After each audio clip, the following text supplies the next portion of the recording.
What's up, everybody? Excuse the mess. We're still doing trim in the house. Had a couple doors left to put in. Got those doors in. I just got a couple rooms of trim left. But while I was doing it, I've been making the fingerboards. So as it's gone so far, this will be my fourth fingerboard I've made. I wanted to try it before I made any videos, but here's the first one I made. It was too thick, so I just kind of gave up and made a second one with less plies. Oops. And so that one came out right here. The truck holes were really hard to do. I got them crooked, so then I made a third one, which came out much better, but again, truck holes were just to slipe it off because I think I moved the board when taken out of the mold. So here's the mold I've been using. I'm gonna make my own clamp later this week. I'll get 2 of these boards and just drill some holes in them, put some bolts in from the hardware store, and put nuts on the other side so I can just tighten them down with a impact gun rather than have to crank these down by hand, because after a while it does get a little annoying having to crank these old school wood clamps down. So I'm gonna take this one out real quick and we're gonna see. I got to keep it straight, and then what I'm gonna do, I'll do that before I take it out of the mold. I'm gonna take my little drill here. I'll pop it in my screwdriver, in my drill.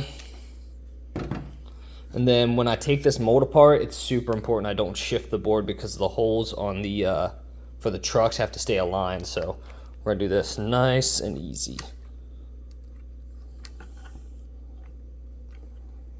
I tighten these things down so tight, it's hard to get them off the next day. Hold on.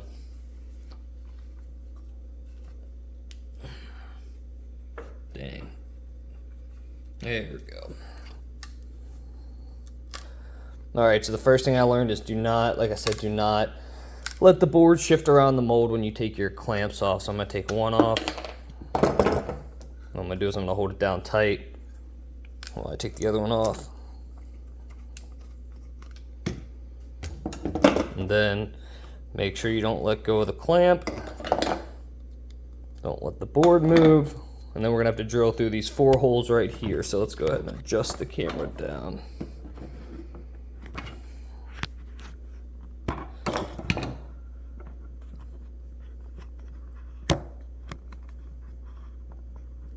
Alright, so man, I can't get the camera to stay. There we go. So what I'm going to do is, this drill is not as deep as the entire mold, so I can't hit the table. It's pretty useful, so y'all can see. It doesn't go all the way through. So without moving the board or taking the board out, I got to drill these holes as straight as possible.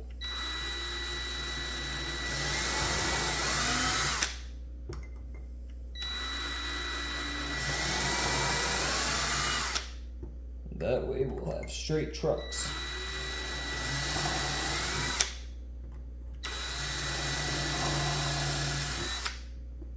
Alright, now the other side. Wish me luck, guys. So after this, we'll use the holes we drilled to attach it to the block that we're going to use to draw the board shape. Alright, so we've got our holes drilled. Let's go ahead and open it up, see what we got.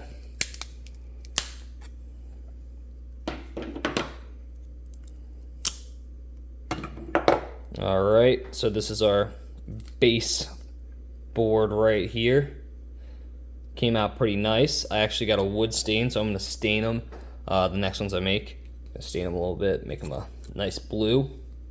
And I'm going to go ahead and take y'all out to the garage next after I put this on. So what this block does, it came with the mold, is I'm going to take some Tech Deck screws, and I'm going to basically just kind of attach this in the right spot so that I can then trace around and get my board shape.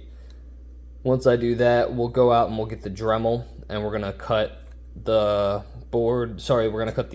excess off with the grinding disc, and then we're going to sand it down. So I'm going to go on over to my desk and I'll show you all putting the screws in real quick and tracing it out. Alright, I went and got the screws, And so what I do is I take them, they don't really thread into the block, but you don't need them to. You just take your, I got some extra long Tech Deck screws. I think they came with, I forget what truck set they came with, but it was some random trucks that had extra long screws. So now these holes are lined up with these holes, so when I trace it, it's not going to be cockeyed, because I learned that the first time. So I'm going to grab a pencil or a pen. So if you use a pencil like this, the problem I found is if you put it in the edge, like, look how far out it traces. Unless you have a really sharp edge, it's going to add a couple millimeters of width. So I'm going to grab a pen real quick. Okay, here, I got a pen, and what I do is I actually take it out of the body because the body's too thick, so you end up being at an angle, and when you trace, it's gonna, depending on how you're angling the pen, it's gonna make it a different length away. So if you take this off and kind of bend it in, so it's nice and tight against the board, you can get a real nice trace line, especially around the nose and stuff.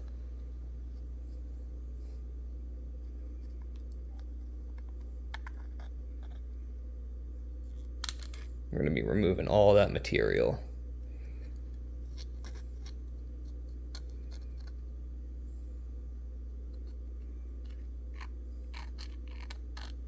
And see, because you took the body off, you can kind of bend the ink cartridge for the pen and get it really close and right even with the board marker, so that you don't have to try to guess how thick it's going to be. So now I'm going to remove these 4 screws, and we'll have an outline, and we'll go out to the garage and we're going to grind it down. Alright, so we're out in the garage, and a Dremel is going to be your best tool for all this. You're definitely going to want to have some tools to be able to do this. If you don't, it's going to be a struggle, that's for sure. You're going to be hand sanding for about a month. There we go, I gotta loosen this Dremel tip up. So, first thing I'm gonna do, this is the 80 grit flapping sandpaper. Sandpaper flap that goes, and I use to finish up the board. But this grinding disc I found, I've tried the saw, kicked it off. Don't do it, don't lose any fingers. Unless you're good with a saw, you shouldn't even try it. Tried the miter saw, didn't really work very well for removing the excess material. But this grinding disc right here, I'm going to show you for a second, but then I'm just going to do it off camera because it's loud and it's obnoxious. But if you take this grinding disc and the rotary tool, you can take off a good chunk of the material.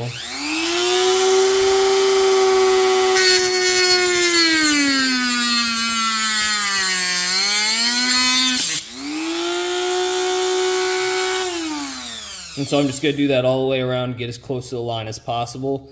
And then we're gonna sand it with the flapping disc. Alright guys, after a quick cut with the grinding disc, this is what we're left with. Took off the chunk of most of the material, so now it's ready for sanding.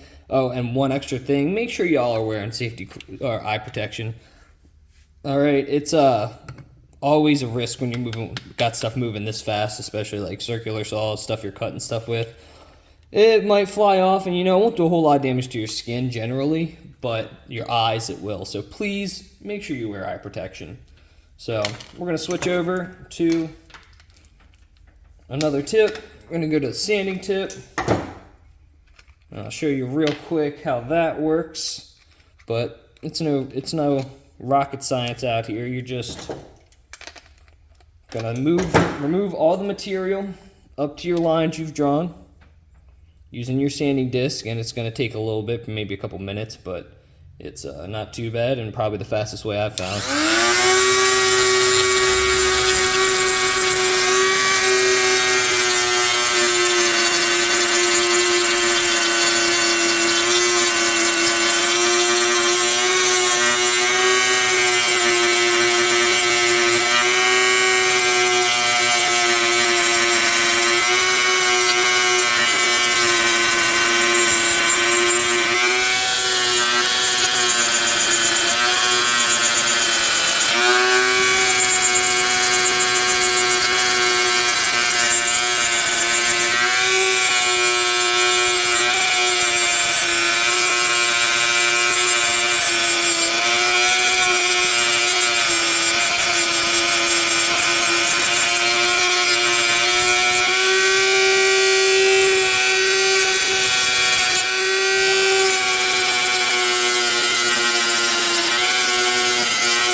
Alright, sorry for the noise, but as you can see, that's where we are so far. So what I'm going to do is I'm going to bevel the edges real quick now that we have our shape, take off that little bit of leftover marker, and then we're going to go see how the trucks fell. Let's see if we line these up nice.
Alright, here is our finished result. Not looking too bad. I'm gonna take it inside and try out the truck holes. See how we did with that. Wish me luck, guys. I almost forgot, we gotta countersink the holes so our trucks sit, or so our bolts in there nice. Can't be lazy out here, man.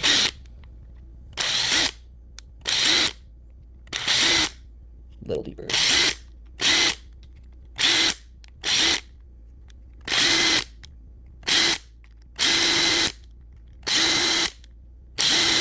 There we go, now we got nice countersinks. So our screw heads will sit in there nice and flat. Alright guys, exciting news. The lines for my trucks came out to be pretty straight. I can't really tell, but it sure looks like this one's off by maybe a degree or two. And I think it was last time. I think it's a problem with the mold, not with my process, but it sure looks straighter than last time, so maybe it is my process because I'm left-handed. And I'm wondering if when I drill, I kind of tend to lean to one side. Shouldn't really happen, but might just be the mold because that mold was not expensive. I wanted to try with a cheaper mold before I went and bought like one of the full metal ones that are a little more expensive. So let's go ahead and put some wheels on this and we'll do the kickflip test. I'm going to throw some grip tape on, and this is going to be the first usable board I've ever made, and I'm really psyched about it. Let me know what you guys think in the comments. That would be awesome.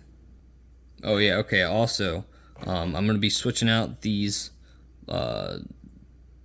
gasket bubble bushings, the round washer like bushings, for some better shaped ones before I try this, because everybody knows landing your first kickflip with a brand new board is the pass or fail test, and I want my first use to be perfect. So here we are with the bushings out. I'm gonna put some fresh new bushings on this bad boy, and then we're gonna try it out with the wheels.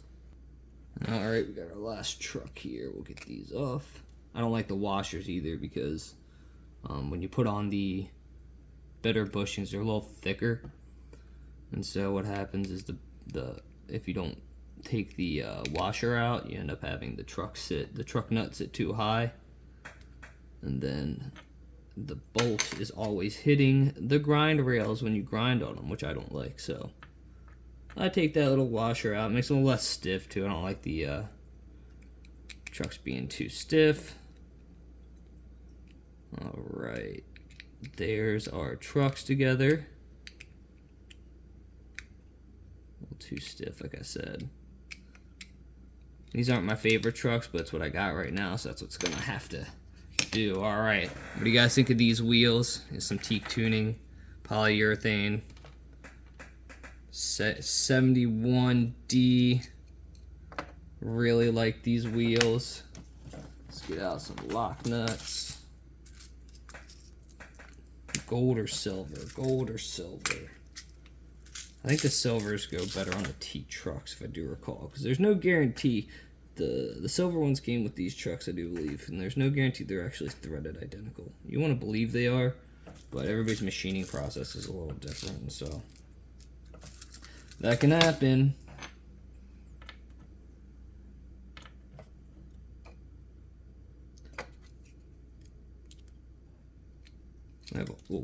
And there they go. I've got all sorts of different lock nut tools and stuff, and the problem with the teak tuning ones is their nuts are like slightly bigger than half the tool's openings, so they don't really sit inside. You end up just getting kind of like the cup right over the edge of the nut, and so it makes it a little harder. Sick. That's one. I like to take the little nuts and put them inside, and then just put it inside the wheel. Slide over the axle. If you do that right, you're gonna have a better time. Oh, see, felt like it got cross-threaded. Nope, it didn't.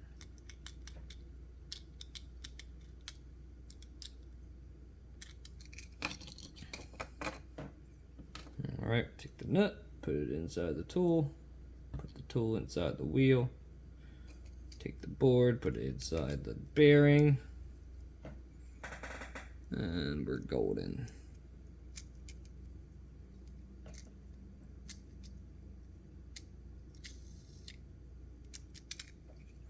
All right, last wheel. Dude, I'm so excited about this. I've literally never used my own fingerboards. This is as far as I've gotten, and you guys will be here to witness it with me. We'll see if I made a crappy board. I have no clue. I used maple veneer like what was recommended. I used the glue that was recommended. I tried my best to keep the force of the clamp as hard as possible. Oh shoot. There went a bushing on the ground.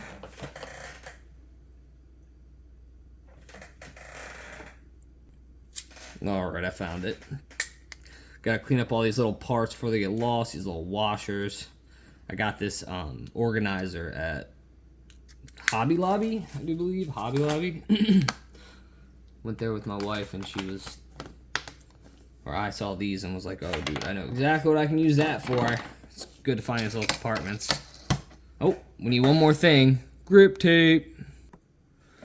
Alright, sick. So I got this suede, I think teak grip tape right here. I love this stuff.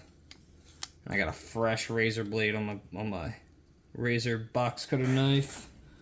That way I don't have any issues. So I like to make sure I start in the middle of the board with the grip tape. That way it doesn't rise off the curved parts later on. So we're gonna get that on as straight as possible. Right like that. Boom.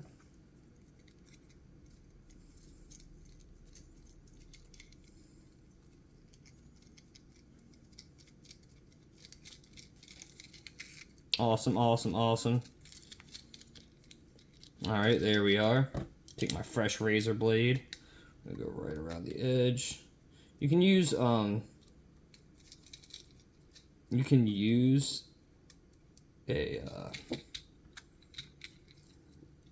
nail file if you want, but I just prefer the razor blade. I think you get a little cleaner cut once you get started. It's not too shabby.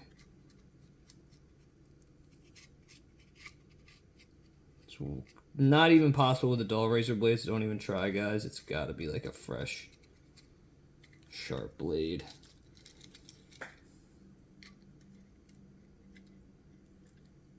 Especially with the foam grip tape, it's kind of hard to cut. I'm gonna pause this and I'll see you guys in a second.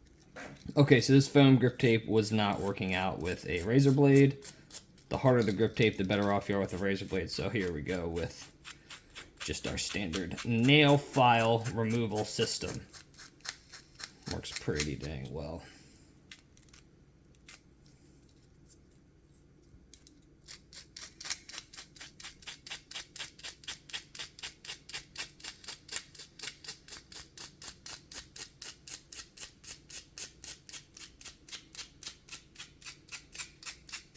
Boom. All right.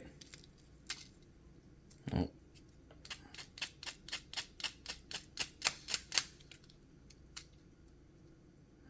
go. Get the little bits off. And there's not enough meat on one side. This is what you end up with.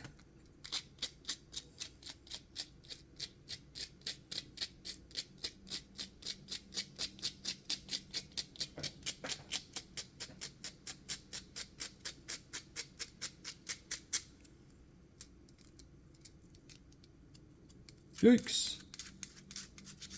It's okay, nothing a little extra sanding can't get off.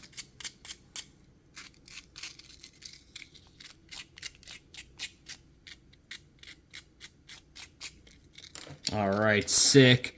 We got grip tape, we got wheels, we got trucks. Let's get this out of the way and see if we can do our first kickflip. Are y'all ready? Oh, there we go. I kind of landed the first two. They weren't great, but I gotta get used to this shape. Not bad. There we go. The kicks actually feel pretty nice. It's the stiffness of the trucks is really what's messing me up right now, because these aren't my favorite type of trucks. But look at that, guys. We made our own fingerboard from scratch, starting with pieces of maple veneer all the way to this. I'm proud of it. I hope y'all liked the video. If I inspired you guys to try this out yourself, go ahead and leave me a like. Subscribe if you want to see more of the content. I'm not done. I'm going to keep trying to make better and better boards. I ordered different molds, and I'm going to continue to show y'all how to do this so I can maybe take some of the hits of trying it out so you don't have to. And if you think it looks like something you can do with the tools that you have around, I highly recommend you trying it out yourself. Have a wonderful day, and I hope you enjoyed the content.